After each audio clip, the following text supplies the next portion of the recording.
ምናልባት ሰው ነውና የሚሳሳትበት እድል በጣም ጠባብ ሊሆን ይችላል። ሁኔታውን አይተሽ ይቅር ልትይው ትችያለሽ ለአንድ ጊዜ።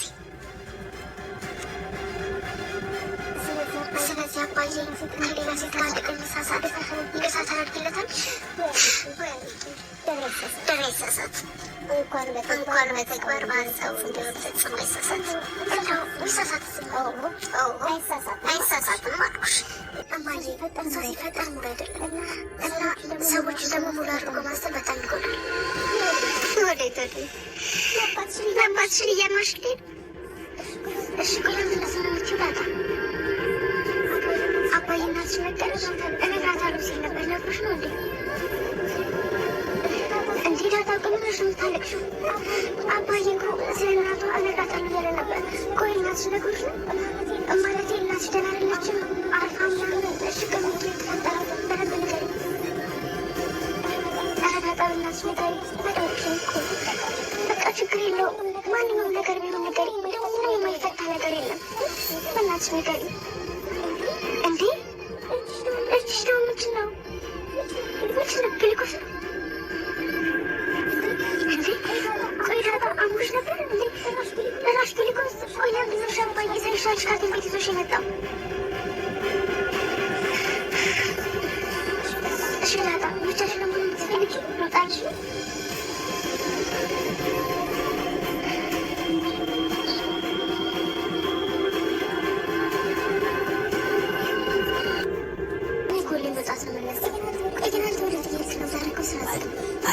ትንሽ ነው ያለች። ወጣ ብዬ እመለሳለሁ። ዳጣ ተነሳለች። ለምንድን ነው ሄድ እንዳያት የምትይኝ? አሟታል እንዴ? አሁን ትንሽ አሟት ነበር፣ ግን አሁን ደህና ነች። አንቺ ምን ሆነሻል? ክፍሏ ገብተሽ ነበር እንዴ? ሚካኤል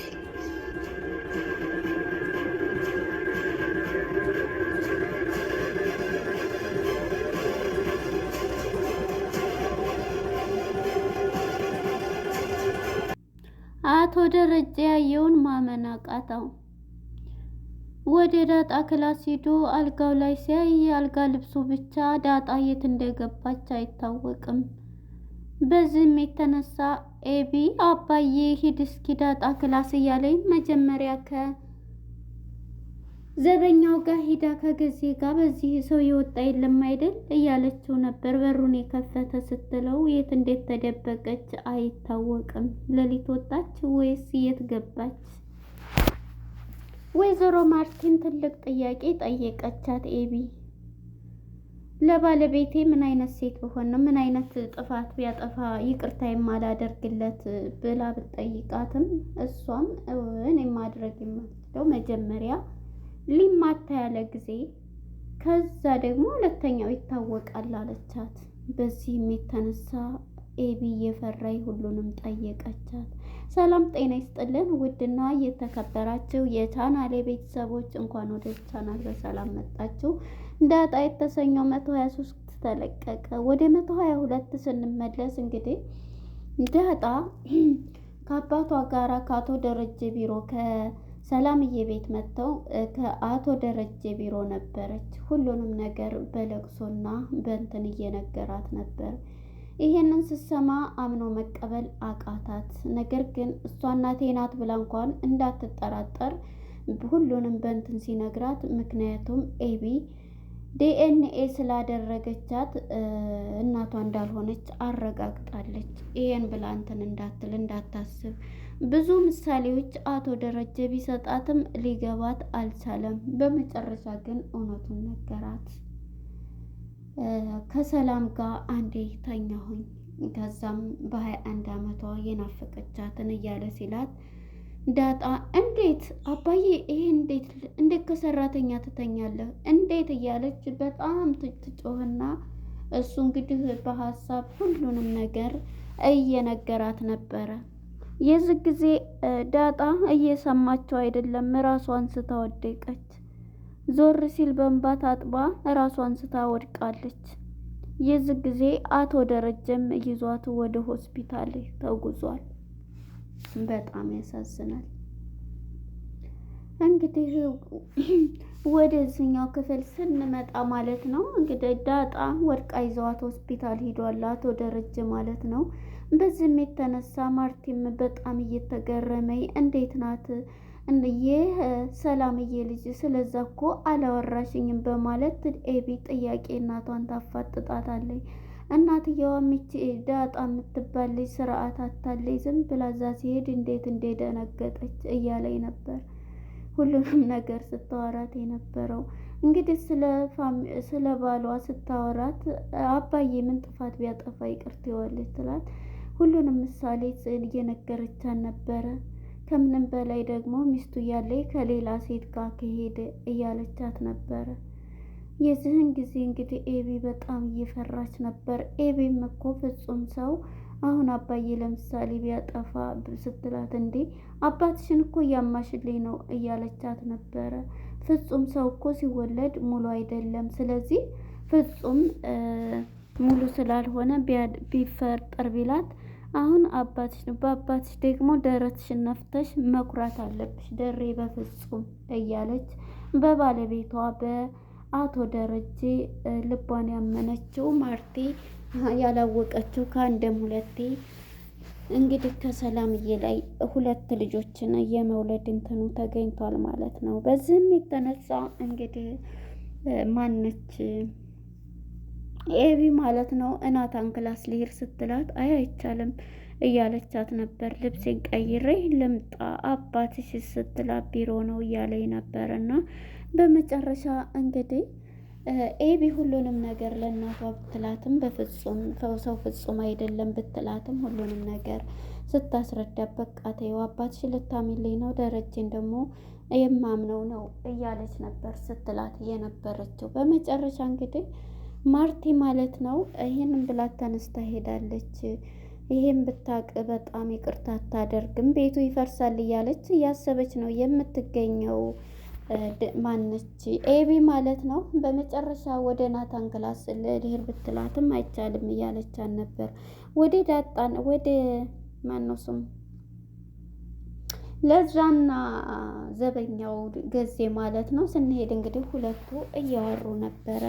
እዚህ ቤት ግን እየተደበቀ ነገር ሁለቱ እያወሩ ነበርና ይቅርታ አደረክልኝ አይደለ እያለች ነው። ገና እንደዛ አርጊ ዘግተሽ እንዳቃጠልሽኝ ሳላቃጠልሽ በቀር ታያለሽ እያላት ነበር። እንግዲህ በባለፈው ፓርት ላይ የሚያስቅ ነበር። በሩን ቆልፋበት ክላሷ ሄደችው ማለት ነው። ለዛ በመጨረሻ ምጥናቸው የከፈቱላትና ያንን እንትን ብሏልና ይቅርታ አድርግልኝ እያለ እያወሩ ነበርና በመጨረሻም እንግዲህ ይህን እያወሩ ሳለ ወደ ናታን ጋር ስንሄድ እንግዲህ ናታን ላይ ይደወልለታል። ናታን ሲደወልለት አቶ ደረጀ ይደውለታል። መጀመሪያ ማነች ኤቢ ስደውል ስልክ አያነሱም አታነሳም ብላ ደውይላት ብላን ነበርና በናታን ስልክ ልደውል ብላ እንግዲህ ስትሄድ ናታንም ተደውሎለት ሂዷል ማለት ነው።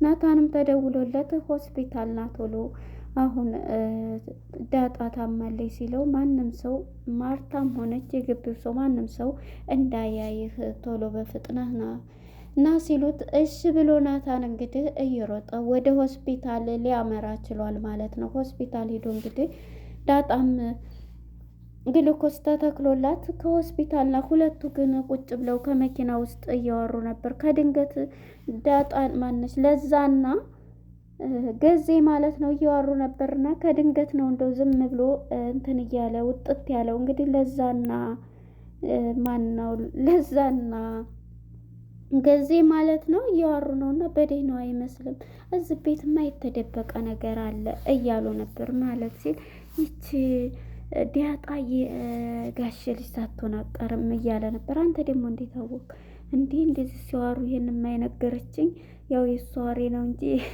ምጥናት እያለ ነበር። የምጥንን ሲነግራት እንዴ የምጥን ወሬ ይዘህ ስትለው እሱማ በባለፈው ጊዜያች እህት በባለፈ መጣ ወንዱም ልጅ ሆነ እችም ሁለቱም ይመሳሰላሉ ውሃና ዳጣ ይመሳሰላሉ እያለች እኮ ስትል ነበር እያለች ስታወራ ነበር። በዚህ የተነሳ እንግዲህ ይሄንን እያለች ማለት ነው። በመጨረሻ ምንድን ነው ያደረገችው?